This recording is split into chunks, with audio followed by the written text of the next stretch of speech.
बस में जा रहा था, मेरे पास में एक सुंदर लड़की भी खड़ी थी। सामने कुछ लड़की लौंडे खड़े थे और उन लौंडों की नजरें मेरी छाती पे थी। कैरेटीन होता है ना? हाँ, क्रिएटिन। हाँ, वही वो शैम्पू में भी रहता है, वो शैम्पू में भी रहता है, वो भी रहता है वो। हाउ टू मेक बॉडी, नहीं, Hulk type body at home without any workout. तो पिछले 2 सालों से मैं जिम जाने का सोच रहा हूँ, पर अनफॉर्चुनेटली मेरे को टाइम ही नहीं मिल रहा था। राजीव मोमोज के यहाँ पे लाइनें इतनी लंबी लगने लग गई थी। मैं घर से निकलता तो जिम जाने के लिए था, पर राजीव ने जिम के जस्ट सामने दुकान खोल ली थी। अब राजीव की दुकान पे लाइनें लगती हैं और वो लंबी लाइन जाके खत्म हो रही होती है जिम के गेट पे। जिम से आते हुए तुम अपने आप उस लाइन में लगे हो।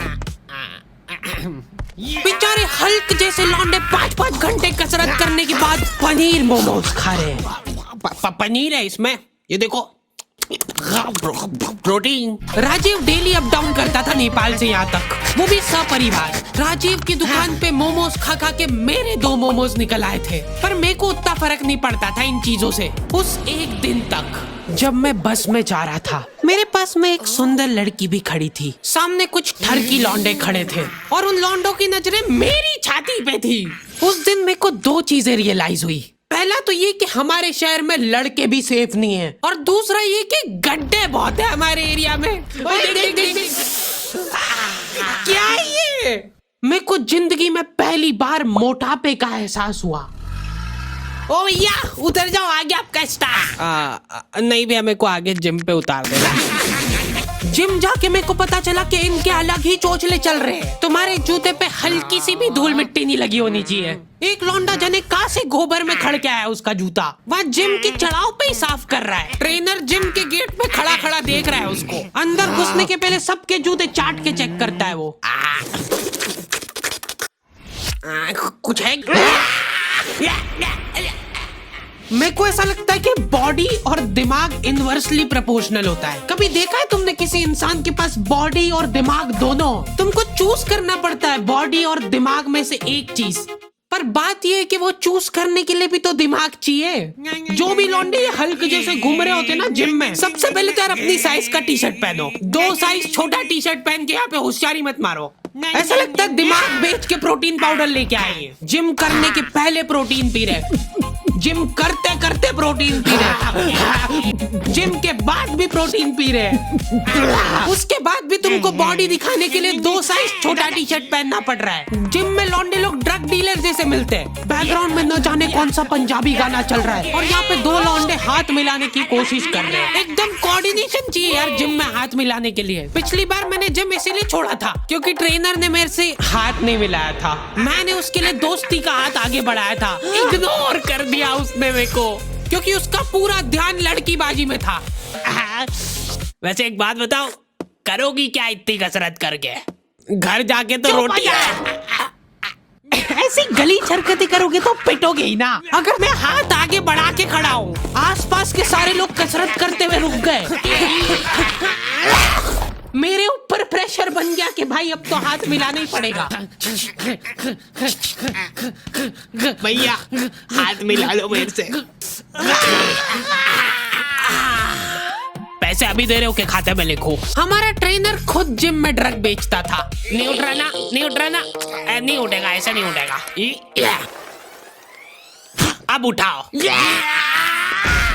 एक मोटा आदमी डेली 10 मिनट ट्रेडमिल चला के हाथों हाथ वजन चेक करता है। उसके बाद 5 मिनट साइकिल चलाएगा, फिर वजन चेक करेगा। वो रियल टाइम में वजन घटते हुए देखना चाहता है। अच्छा ठीक है, मैं ही था वो मोटा आदमी, और मेरे मोटापे का कारण था राजीव। क्योंकि देखा जाए तो मेरी तो कोई गलती नहीं है। अगर राजीव मोमोज बनाना ही बंद कर देगा तो मैं खाऊंगा ही नहीं। इसलिए मैंने राजीव की अफवाह उड़ाना चालू कर दी। तुम लोगों को पता है राजीव अपने मोमोज का आटा पैर से गूंथता है, और तो और मोमोज का मसाला अपने बगल में डाल के मिक्स करता है सही में।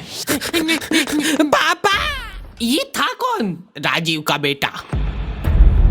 रातों रात अपने बोरिया बिस्तर बांध के वो नेपाल भाग गया। बाद में जब लोग शटर वटर तोड़ के अंदर घुसे, जल्दी आ कैमरा घुसा इधर, ध्यान से देखिए इस दुकान को, ये उस देशद्रोही मैं तो सिर्फ ड्रग्स ले रहा था यार। अच्छा सॉरी आप कर लो आराम से। फिर गलत दुकान में घुस गए यार। ध्यान से देखिए, यही है उस दरिंदे राजीव की दुकान। इससे साफ साबित होता है कि राजीव के बगल के बाल उसके सिर के बाल से भी लंबे थे। राजीव के जाने के बाद मैंने मोमोज छोड़ दिए थे, साथ ही में मेरे को जिम भी छोड़ना पड़ा क्योंकि फीस मांग ली थी यार उनने। ये क्या बात हुई यार, मेहनत हम लोग करे, पसीना हम बहाए और फिर फीस तुमको दे दे। दिहाड़ी ना कर लूं मैं इससे बढ़िया। उसके बाद से मेरे को जिम जाने की जरूरत ही महसूस नहीं हुई। मैंने YouTube पे सब देख लिया था, हाउ टू मेक बॉडी नहीं Hulk type body at home without any workout in 2 minutes. हर रात सोने से पहले हम लोगों की जूम मीटिंग होती है जिसके अंदर हम 4 लौंडे वो वीडियो स्क्रीन शेयर करके देखते हैं। 1 2 ये गलीजपना मैंने मेरे दोस्तों से सीखा है। ये लोग एक्सेप्शंस थे, इनके पास बॉडी और दिमाग दोनों ही नहीं था। जूम मीटिंग वगैरह करके हम लोग सो जाते हैं, ठीक है। उसके बाद ये फोन लगा के पूछ रहा है, भाई मैं सप्लीमेंट वगैरह तो ले रहा हूँ पर यार मेरे को अजीब सा लग रहा है। क्या ले रहा है भाई तू? कैरेटीन होता है ना। हाँ क्रिएटिन, हाँ वही वो शैम्पू में भी रहता है वो, है ना। तो वो मैं पी रहा हूँ डेली। क्या? कहीं पे भी तुमको निहायती गलीज लोग दिख जाए ना, समझ जाना मेरे दोस्त है वो। रुक वो देख, वो राजीव के बेटे जैसा नहीं लग रहा है? राजीव कभी नेपाल गया ही नहीं था।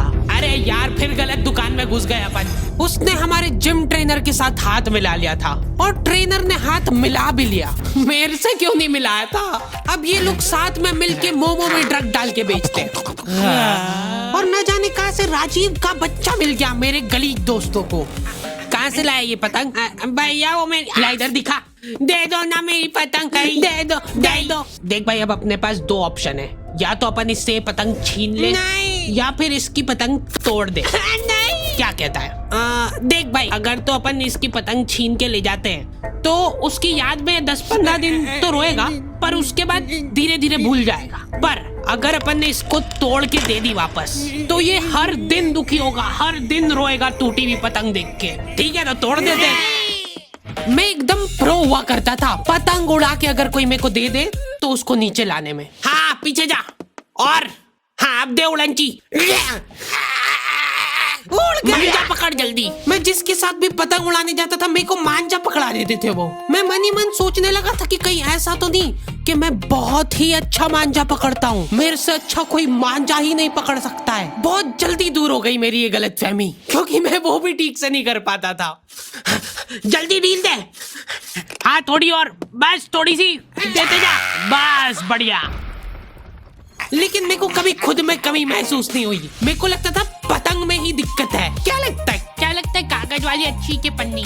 कागज हल्का होता है कि पन्नी? घनघोर डिस्कशन के बाद सब्जी वाले से जो लड़ के पन्नी ली थी मम्मी ने, वो पन्नी पे गट्टी का धागा बांध के उसकी पतंग बना के उड़ाता था मैं अपने स्ट्रगल के दिनों में, क्योंकि मम्मी को नफरत हो गई थी पतंग से। उन्होंने न जाने कौन सी न्यूज में देख लिया था कि ये मांझे के धागे से लोग कट कट के मर रहे हवा में। महामारी हो गई पूरे शहर में। आतंकवादियों ने बम बनाना अब छोड़ दिया है। मांझे से कश्मीर काट के ले जाएंगे वो लोग।